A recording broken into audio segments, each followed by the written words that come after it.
we would have from Friday to Sunday, like non-stop, just trying out different ideas.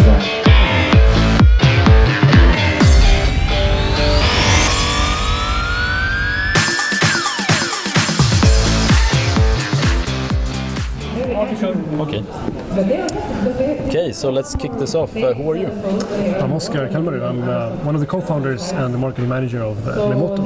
Okay, so what does Memoto do? We do this little wearable camera, automatic camera that takes 2 pictures a minute. And when you connect to your photos with your smartphone apps, you can go back and relive any moment in your life. Okay, so I mean, I have checked this out before. I think it's a really cool product, but to provoke a bit, isn't this just a beautiful technology?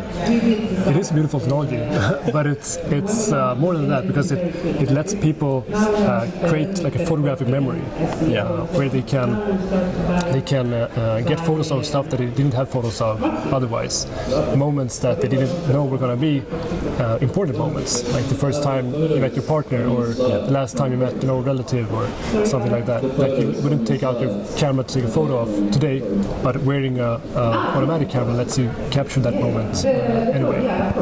Do you have any examples of interest in the product and application, how people are using it? We're just about to launch, to start shipping, so it'll be interesting to see how people use it. But we launched as a Kickstarter campaign a few months ago, and since then we have got a lot of interest, both in people pre-ordering the unit, of course, but also giving us advice and questions and having ideas on how to use it. Like put it on their cats to see where the cats are running around the days and stuff like that. So millions of ideas out there. So what about integrity issues? Are there any issues in that? Absolutely, integrity is a very important issue for us, and something that is an increasing concern for many people now that wearable cameras are becoming more and more popular and common. Like with Google Glass, for instance, that is. Which the problem there is that you don't know when it's taking photos. You wear it and it's always there, and I'm not sure if you are taking photos now when you're wearing it. Yeah.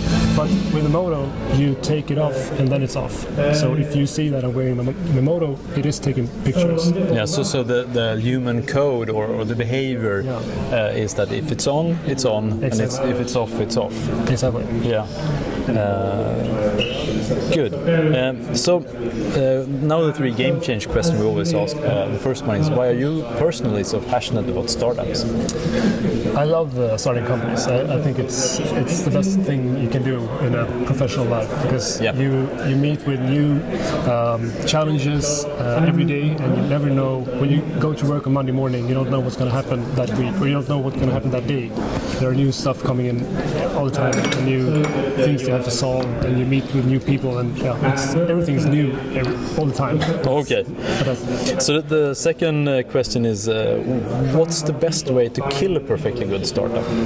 That's a good question, but I think if you have a good startup, the problem with that is that you will get more and more ideas on what you can do with this startup, with this idea, and you will lose focus on what's the best thing to do with it. So you will start working on a broad range of ideas instead of focusing on one, and that will in the end probably kill it. Okay. So why is it game-changing to work with Memoto or use Memoto? Well, it's game-changing in many ways. I think, as I said, it's the first time that you can get a real photographic memory, which is like a superpower that people have wanted to get.